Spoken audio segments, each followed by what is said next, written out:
No princípio, criou Deus os céus e a terra. A terra, porém, estava sem forma e vazia. Havia trevas sobre a face do abismo, e o Espírito de Deus pairava por sobre as águas. Disse Deus: haja luz, e houve luz. E viu Deus que a luz era boa, e fez separação entre luz e as trevas. Chamou Deus a luz dia e as trevas noite. Houve tarde e manhã, primeiro dia. E disse Deus: haja firmamento no meio das águas, e separação entre águas e águas. Fez, pois, Deus o firmamento e separação entre as águas debaixo do firmamento, e as águas sobre o firmamento. E assim se fez. E chamou Deus o firmamento céus. Houve tarde e manhã o segundo dia. Disse também Deus: ajuntem-se as águas debaixo dos céus num só lugar, e apareça a porção seca. E assim se fez.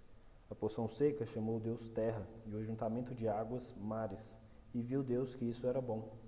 E disse: produz a terra relva, ervas que deem sementes, e árvores frutíferas que deem frutos segundo a sua espécie, cuja semente esteja nele sobre a terra. E assim se fez. A terra, pois, produziu relva, ervas que davam sementes segundo a sua espécie, e árvores que davam frutos cuja semente estava nele, conforme a sua espécie, e viu Deus que isso era bom. Houve tarde e manhã, o terceiro dia. Disse também Deus: haja luzeiros no firmamento dos céus, para fazer a separação entre o dia e a noite, e sejam eles para sinais, para estações, para dias e anos, e sejam para luzeiros no firmamento dos céus, para alumiar a terra, e assim se fez. Fez Deus os dois grandes luzeiros, o maior para governar o dia e o menor para governar a noite, e fez também as estrelas. E os colocou no firmamento dos céus para iluminarem a terra, para governar o dia e a noite, e fazerem a separação entre a luz e as trevas. E viu Deus que isso era bom. Houve tarde e manhã, o quarto dia. Disse também Deus: povoem as águas de enxames de seres viventes, e voem as aves sobre a terra, sobre o firmamento dos céus.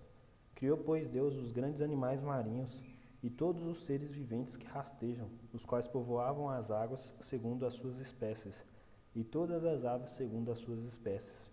E viu Deus que isso era bom. E Deus os abençoou, dizendo: sede fecundos, multiplicai-vos, e enchei as águas dos mares, e na terra se multipliquem as árvores. Houve tarde e manhã, o quinto dia. Disse também Deus: produz a terra seres viventes conforme a sua espécie, animais domésticos, répteis e animais selváticos, segundo a sua espécie. E assim se fez. E fez Deus os animais selváticos segundo a sua espécie, e os animais domésticos conforme a sua espécie, e todos os répteis da terra conforme a sua espécie. E viu Deus que isso era bom. Também disse Deus: façamos o homem à nossa imagem, conforme a nossa semelhança. Tem ele domínio sobre o peixe do mar, os peixes do mar, sobre as aves do céu, sobre os animais domésticos, sobre toda a terra e sobre todo répteis que rastejam pela terra. Criou Deus, pois, o homem à sua imagem, a imagem de Deus o criou. Homem e mulher os criou. E Deus os abençoou e lhe disse: sede fecundos, multiplicai-vos, enchei a terra e sujeitai-a, dominai sobre os peixes do mar, sobre as aves do céu e sobre todos os animais que rastejam pela terra. E disse Deus ainda: eis que vos tenho dado todas as ervas que dão semente e se achem na superfície de toda a terra, e todas as árvores em que há fruto que deem semente, isso vos será para mantimento.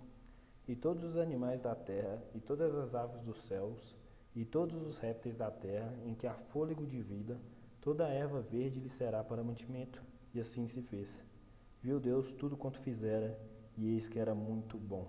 Houve tarde e manhã, o sexto dia. Vamos orar, irmãos. Senhor Deus e Pai, graças te damos por mais esse dia. Peço, Pai, que o Senhor possa estar falando aos nossos corações esta manhã. Nos dê entendimento da Tua palavra, Senhor. Abre os nossos corações para a Tua verdade, Senhor. Em nome de Jesus. Amém. Hoje, irmãos, nós vamos tratar sobre a divisão dos dias de Gênesis. Nós vamos tratar um pouco mais sobre os 6 dias de Gênesis. Nós vamos tratar cada um separadamente. Mas antes da gente entrar na nossa aula de hoje, nós vamos fazer um breve resumo como tem sido de costume nosso. Na nossa primeira aula, a introdução, nós vimos o que o mundo prega e as suas falhas, e vimos também um resumo da criação. Na segunda aula, a Bíblia e a História, vimos a historicidade da Bíblia e que tudo que está escrito nela é verdadeiro pois foi escrito por um Deus que não pode mentir. Na nossa terceira aula, Gênesis e a História, vimos o propósito da ciência e o propósito da Bíblia. Na nossa quarta aula, Gênesis e a Teoria da Evolução, vimos um pouco mais sobre a teoria da evolução e como que ela não descreve fielmente os acontecimentos, porque é só a Bíblia que faz isso. Na nossa sexta aula, Gênesis 1, o início, vimos um pouco mais sobre o primeiro versículo da Bíblia, onde vimos os 3 pontos do início da criação: o tempo, a matéria e o espaço. Na nossa sétima aula, Gênesis 1:2, interpretações, vimos um pouco mais sobre o segundo verso da Bíblia e o primeiro dia da criação. E na oitava aula, Gênesis 1:2, duas criações, vimos como que Gênesis 1 e Gênesis 2, eles tratam da mesma criação, que eles são relatos complementares e não são duas criações diferentes, como algumas pessoas pensam. E na nossa última aula, a duração dos dias de Gênesis, vimos um pouco sobre essa parte temporal dos dias da criação. Mas como nós vimos nas nossas últimas aulas, os dias de Gênesis, eles apresentam algumas coisas surpreendentes que são percebidas por poucos. Sendo que Gênesis 1 e 2 geralmente não são ensinados nas igrejas, muitas pessoas crescem com a impressão de que esses 2 capítulos, eles não possuem nenhum valor histórico ou didático. Mas o que a gente viu até os dias de hoje, a gente viu que isso deve mudar. E vamos começar abrindo nossas Bíblias em 2 Timóteo. 2 Timóteo, capítulo 3.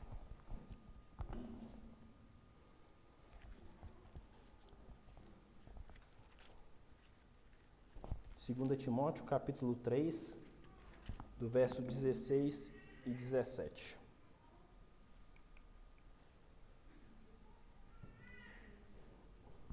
Diz assim: toda a Escritura é inspirada por Deus e útil para o ensino, para a repreensão, para a correção, para a educação na justiça, a fim de que o homem de Deus seja perfeito e perfeitamente habilitado para toda boa obra. Então, quando o apóstolo Paulo diz que toda a Escritura é inspirada por Deus, ele quer dizer toda a Escritura. Isso inclui o capítulo 1 e 2 de Gênesis.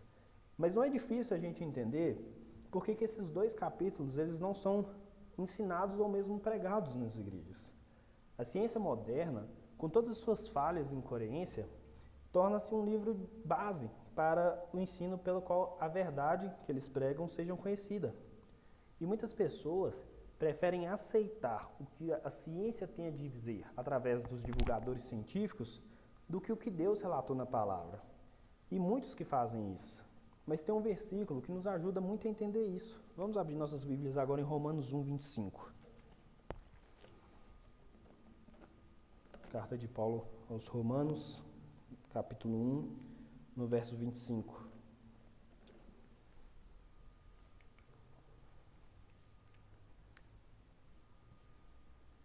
Diz assim: pois eles mudaram a verdade de Deus em mentira, adorando e servindo a criatura em lugar do Criador, o qual é bendito eternamente.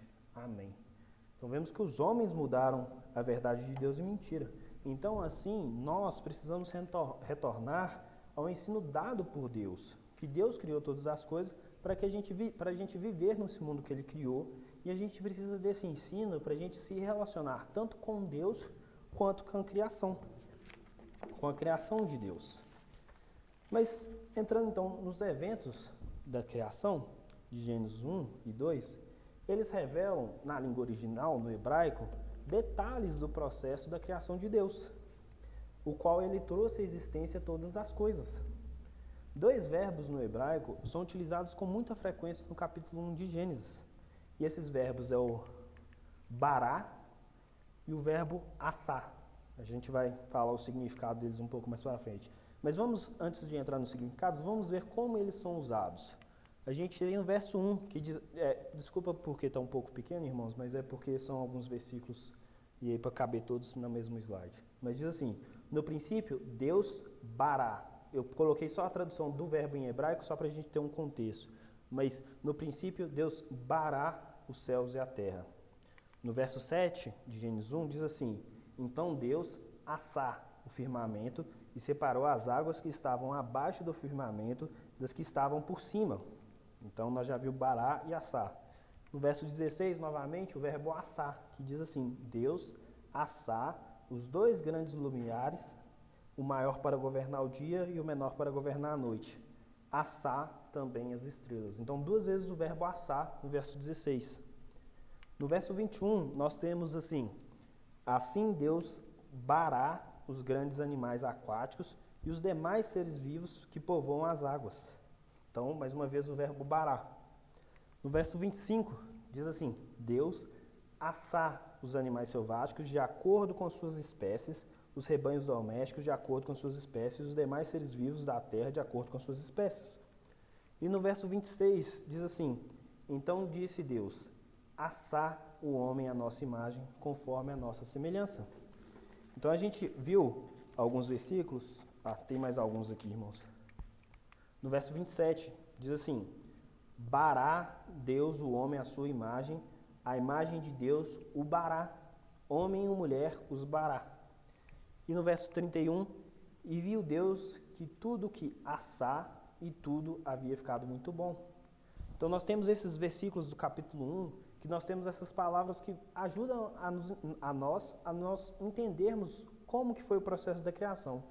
Mas como que a gente vai fazer isso? Primeiro a gente tem que entender o que significa o verbo bará.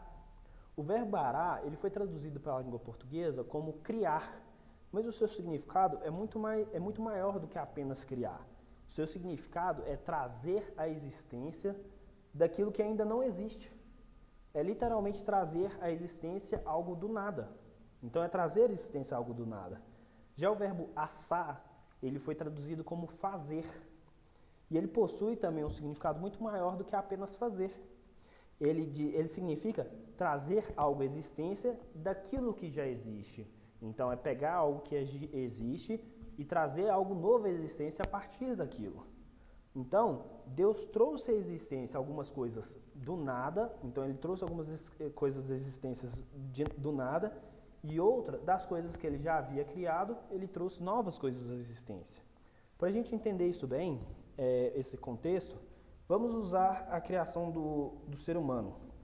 No verso 26 de Gênesis 1, peço que os irmãos abram lá, no verso 26, ele começa falando assim, também disse Deus, façamos. Esse façamos é o verbo assá. E no verso 27, Deus fala assim, bará Deus, criou Deus. Então eu trago uma pergunta para os irmãos. Afinal, Deus fez assá ou Deus bará criou o ser humano? O que os irmãos acham?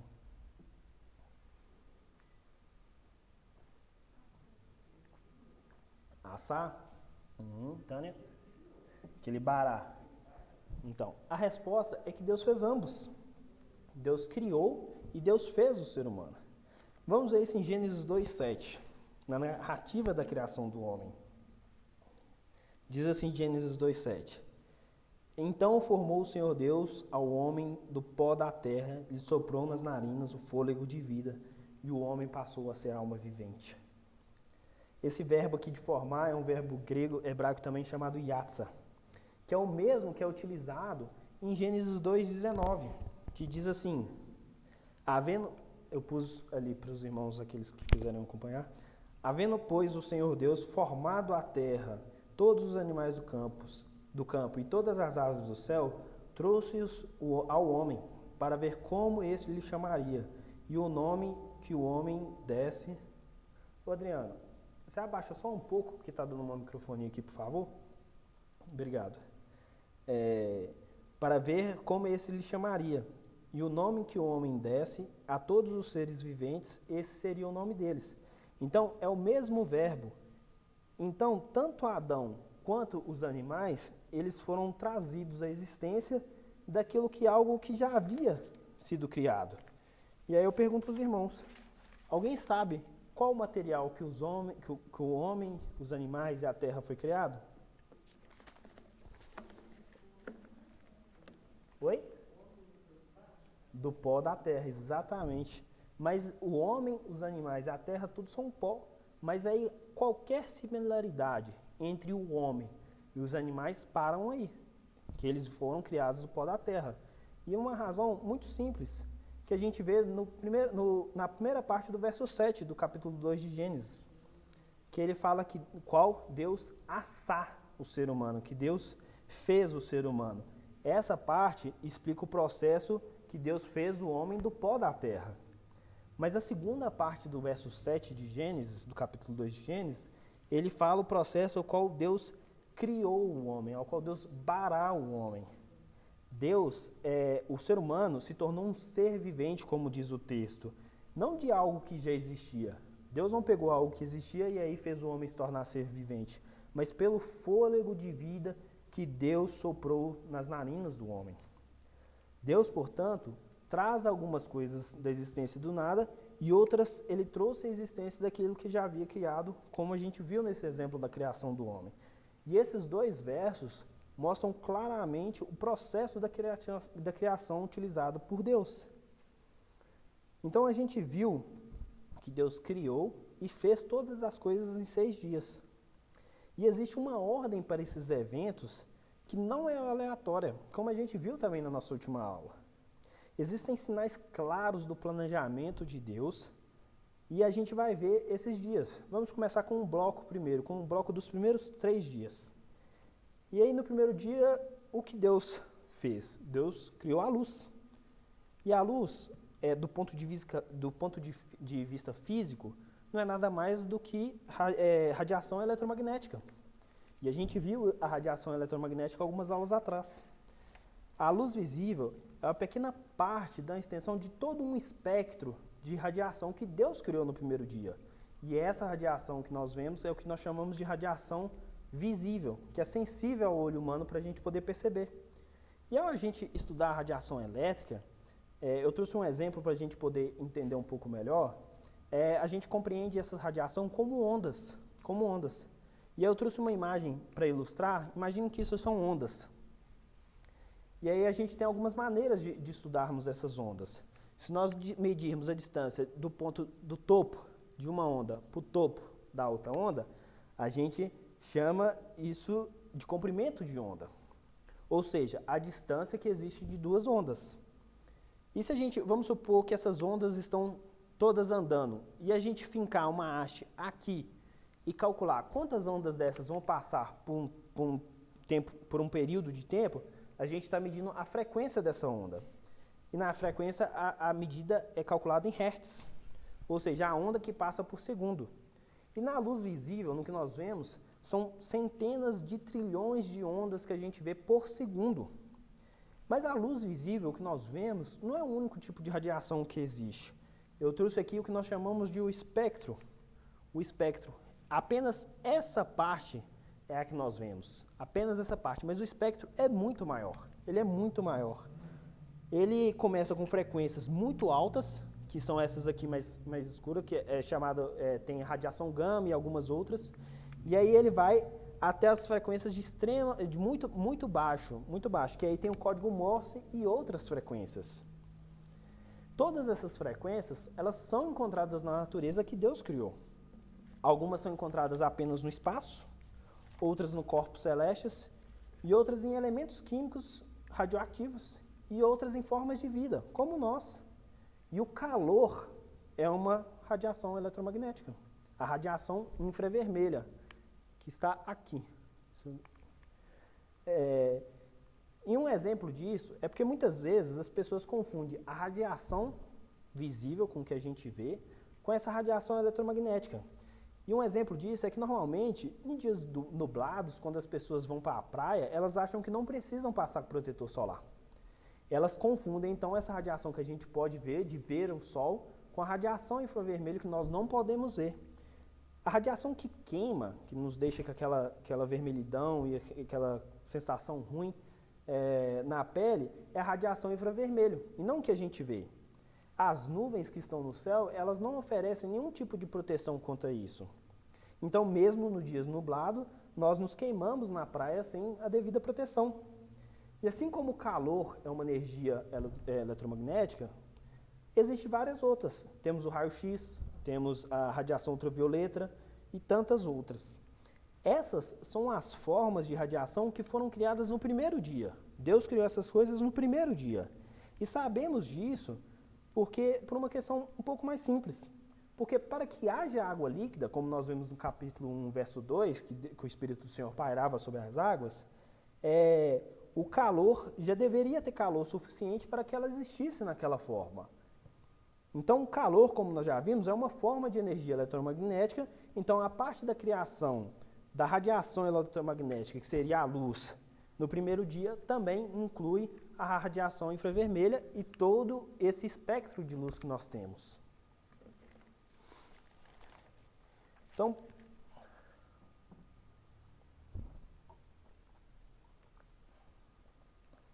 andando um pouco mais, vamos falar agora do segundo dia. No segundo dia, Deus faz a separação das águas.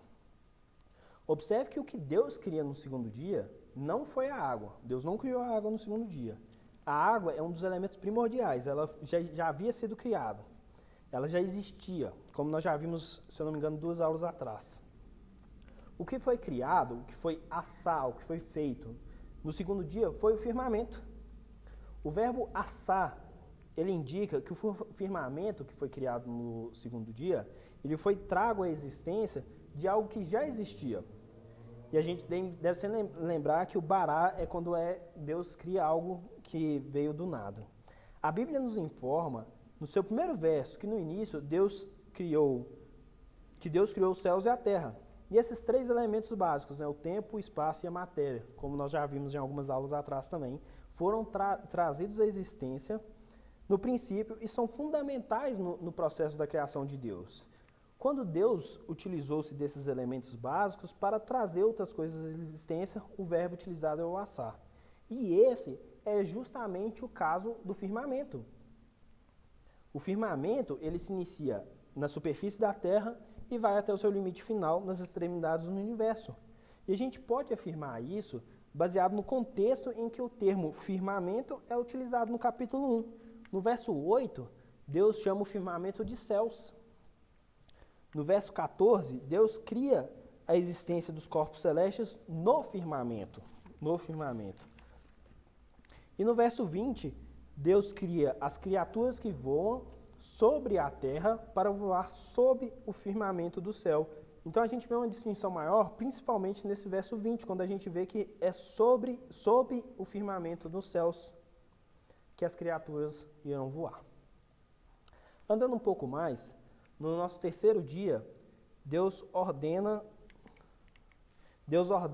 que as águas se ajuntem tudo num lugar, sim, claro.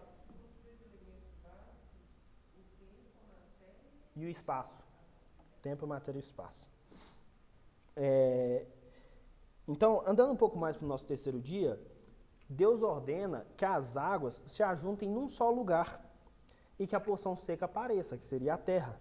Agora, o planeta tem uma atmosfera, tem uma porção seca, como nós vimos na última aula, que é a Pangeia, e um único oceano, que seria o superoceano. E pelo fato de haver água líquida na Terra, o nosso planeta Terra possui uma temperatura adequada para sustentar a vida, porque ele está banhado pela radiação que foi criada no primeiro dia, e ele também está girando no seu próprio eixo, que nós podemos ver isso orbitar de manhã no primeiro dia, a gente vai tratar um pouco mais sobre isso um pouco mais para frente. Então tudo está preparado para Deus trazer, que a vida seja criada na Terra. E é isso que Deus faz no capítulo 1 de Gênesis, no versos 11 e 12, que ele cria as plantas. E a gente tem aqui o aparecimento do reino plantae, o reino vegetal. A classificação atual desse reino plantae, do reino vegetal, é feita assumindo que todas as plantas elas teriam vindo de um único ancestral em comum. E ela também também assume uma definição evolucionista que poderia ser considerada uma planta. No entanto, nós vemos no texto que Deus não fez uma única planta, que tem um único ancestral em comum. Ele cria muitas plantas segundo as suas espécies, plantas com sementes e outras, que dão frutos. Então a gente precisa ressaltar algumas coisas importantes nessa parte. A primeira dela é que Deus viu que tudo que ele havia feito no terceiro dia é muito bom, era bom. Pelo relato, a gente entende que o reino vegetal, o reino plantar que a gente tem hoje, ele é resultante da queda do homem, ele é resultante do pecado do homem. Vamos abrir em 2 textos, Gênesis 3:18. Gênesis 3:18 diz assim: ela produzirá também cardos e abrolhos, e tu comerás a erva do campo. Agora vamos para o próximo texto, Hebreus 6. Aquele que achar pode ler, por favor. Hebreus 6, capítulo 6, verso 8.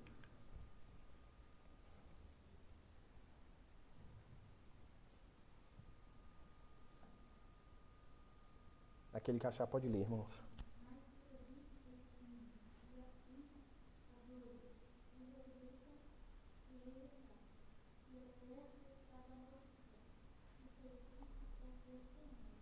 Obrigado. A partir da queda do homem, então, a gente vê que a terra passou a produzir tipos específicos de plantas que elas são reprovadas por Deus. É interessante a gente notar nesse texto de Hebreus que a palavra traduzida é chamada adóquimos, que significa ser reprovada ou não passar no teste. A Bíblia não quer dizer que essas plantas não têm função, não é isso.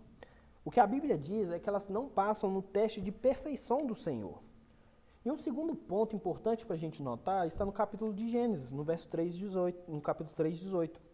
Você terá que se alimentar das plantas do campo. Mas antes da gente entrar nisso, a gente precisa entender sobre como era a alimentação do ser humano antes da queda. Que era assim, que diz no capítulo 1, verso 29. E disse Deus ainda: eis que vos tenho dado todas as ervas que dão sementes e se acham na superfície de toda a terra, e todas as árvores em que há fruto que deem semente. Isso vos será para mantimento. Então, a alimentação principal do ser humano era toda a planta que produz semente e toda a árvore que dê fruto com semente. Mas após a queda, o homem teria que se alimentar também das plantas do campo. A palavra traduzida por plantas é eseb no hebraico, e ela significa capins ou ervas. Então, um dos efeitos principais da queda do homem, um resultado da queda do homem, foi que todas as formas de vida no meio em que elas se encontram, elas não vão mais funcionar da maneira com o máximo de eficiência que eles deveriam. Todas, incluindo o meio onde elas estão, sempre vão apresentar algum tipo de imperfeição ou ineficiência. Mas não era assim no caso do terceiro dia. Tudo que foi criado nele era perfeito e útil tanto para os animais quanto para os seres humanos.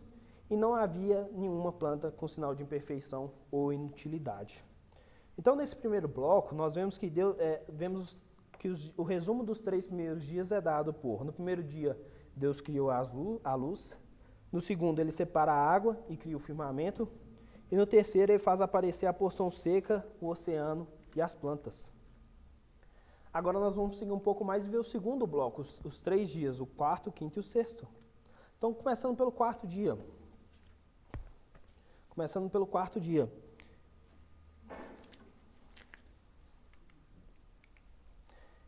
No quarto dia, Deus traz à existência os corpos celestes, o Sol, a Lua e as estrelas. E a gente tem que observar que na criação do quarto dia, Deus usa o verbo assar.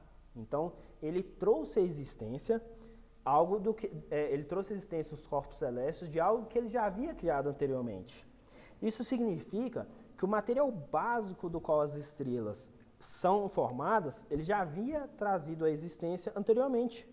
E isso faz um sentido perfeito cientificamente.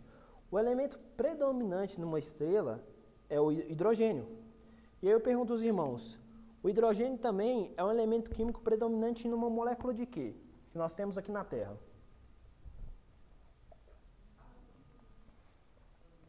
Água. Nós temos o hidrogênio, é um elemento predominante na água, H2O.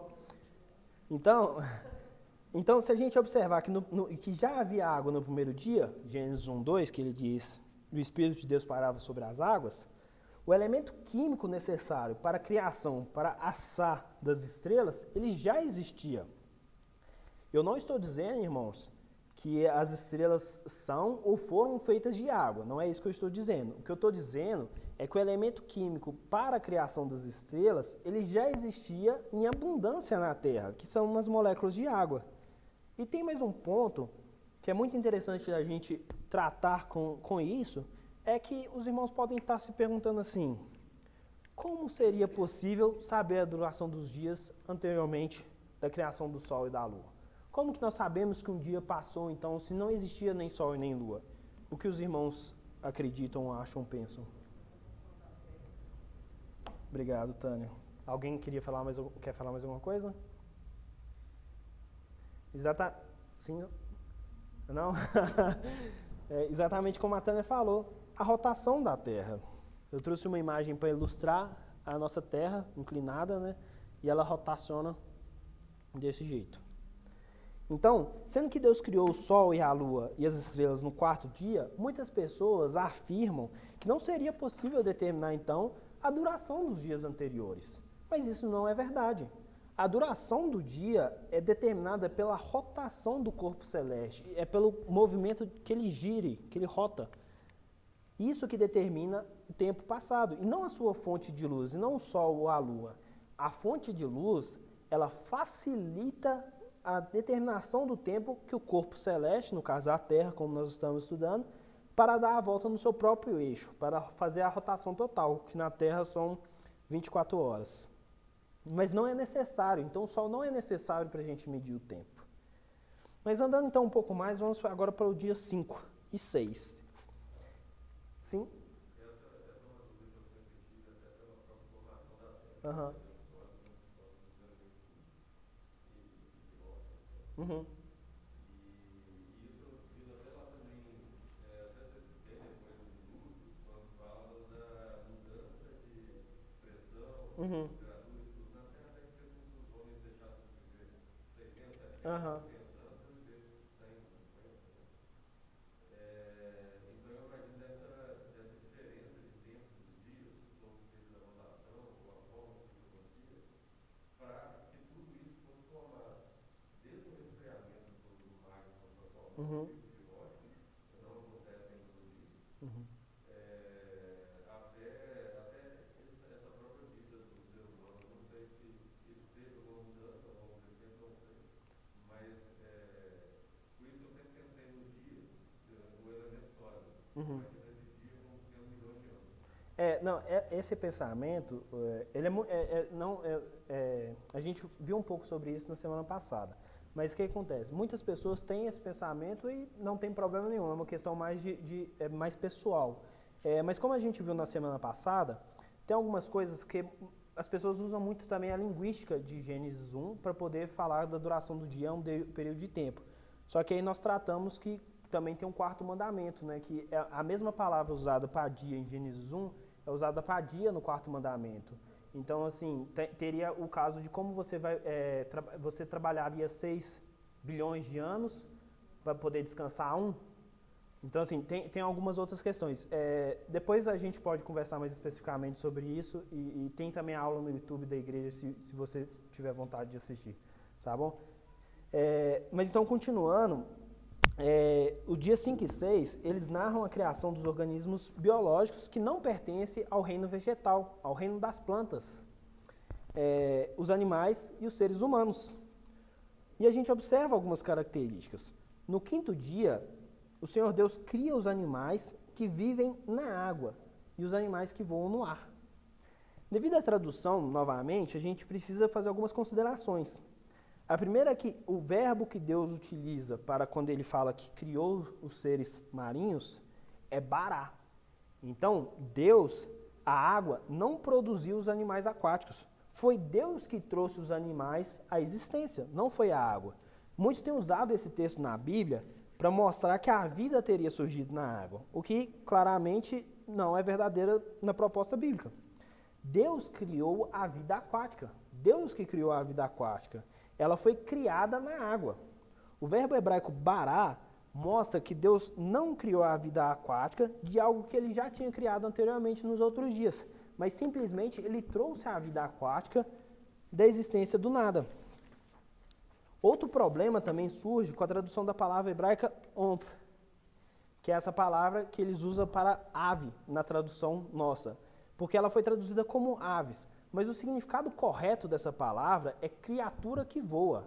Então, no quinto dia, o texto nos informa que Deus criou as criaturas que voam e não somente as aves, Mas então, andando um pouco mais, a gente chega no sexto dia da criação.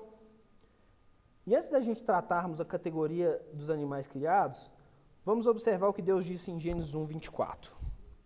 Diz assim: disse também Deus: produza a terra seres viventes conforme a sua espécie, animais domésticos, répteis, animais selváticos, segundo a sua espécie, e assim se fez. O mesmo também é dito em Gênesis 2,19. Havendo, pois, o Senhor Deus formado da terra todos os animais do campo, todas as aves dos céus, trouxe os homens para ver como esses lhe chamaria, e o nome que um homem desse a todos os seres viventes, esse seria o nome deles.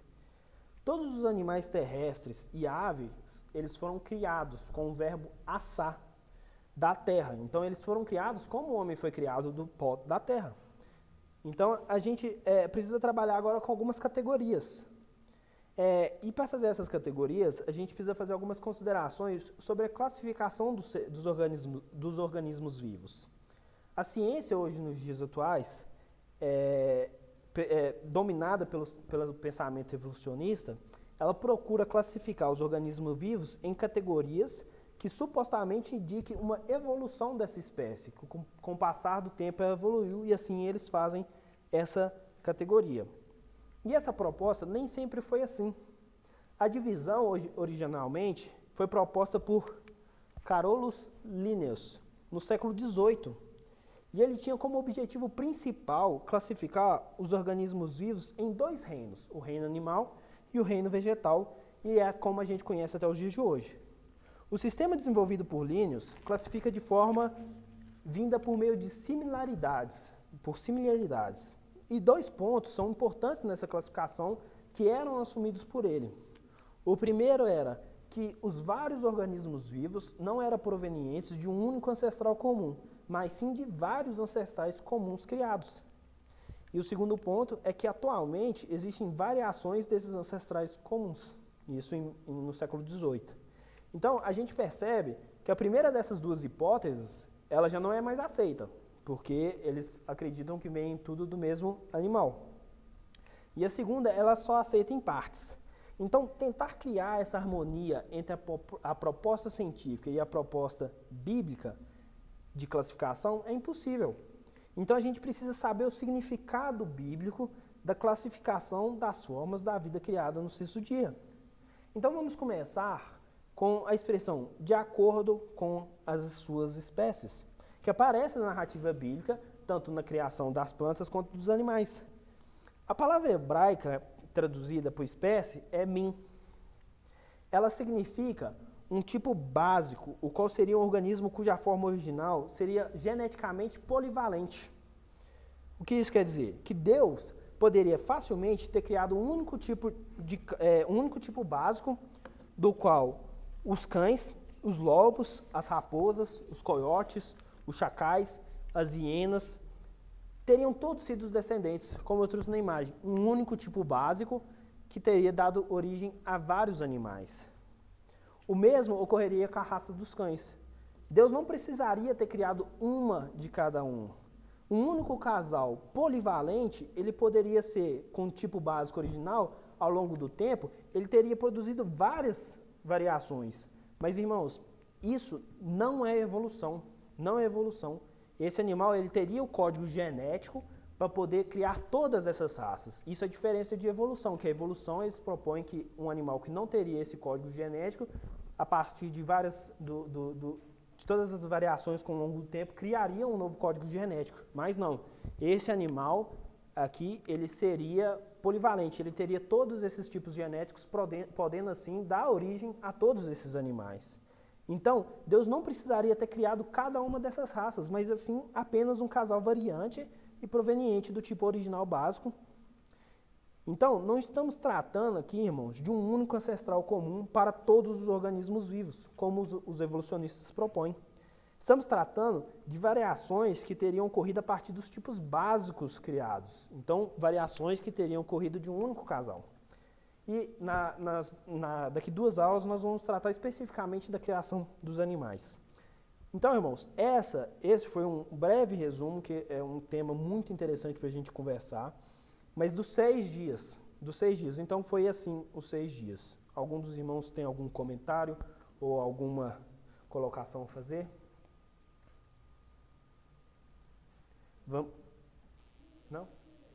Eu lembrei uma vez de um estudo que a gente fez num vídeo que falava exatamente, mas seria a aula anterior, sobre esse contexto linguístico, não sei dizer, mas seria. Sim, a questão linguística é a tradução ali da coisa. Então, só para responder uma coisa, as pessoas lá no paraíso, elas não comiam carne, né? Bem provável que não. Eu não posso afirmar, mas bem provável que não. Eu queria só fazer um comentário da família vegetariana que fala que não quer ir para o céu para voltar a comer frutos que foram comer, parar de comer carne. Entendi.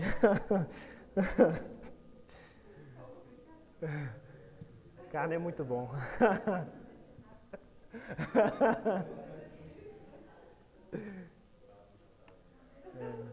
Moreira?